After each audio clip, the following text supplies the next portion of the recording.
This is an Icon Ministry production with the support of our ministry partners and donors.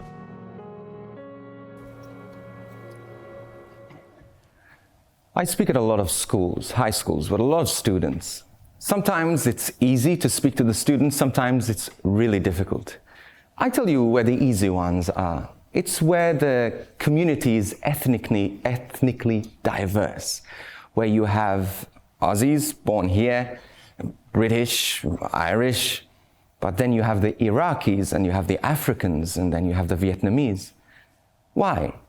Because when you have these cultures there, like the Iraqis and the people from Iran and the Iranians, and when you have Africans and when you have Vietnamese, these are families that have come from persecuted places where they had to fight for their faith. They didn't take their faith for granted, so they emigrate here, and all of a sudden they see and they experience an indifference to their faith, and they can't believe it. Like just a few years ago, my mom got shot for defending her faith, and yet we take it for granted here. We don't pay attention.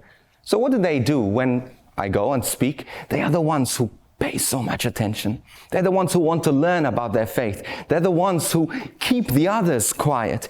They're the ones who want to know more, because this is what my mom, this is what my dad were ready to die for. And even myself, I nearly lost my life, they would say, for the faith. So they want to know more. There are stories, for example, of one school where I went to, where they had a memorial for one of the saints, and as part of that they put the cross, but it was on the floor and people were walking over the cross. So the Iranian community came together and said, I'm sorry. They put a petition. They said, we don't want to walk over the cross. The cross should be lifted high. Things that sometimes we wouldn't even think of, but they've been persecuted. They've been put through hell for their faith. So they want to give Christ the dignity that he deserves.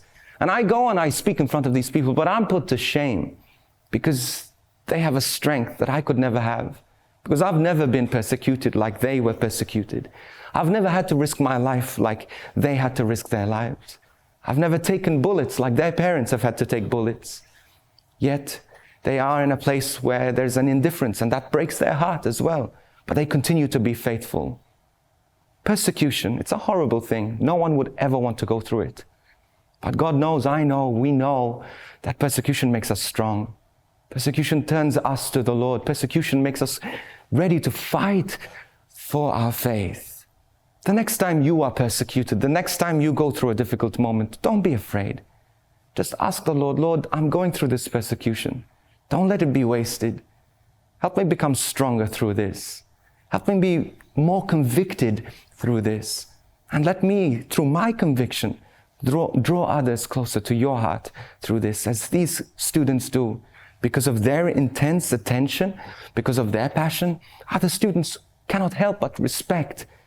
They don't want to make fun of things.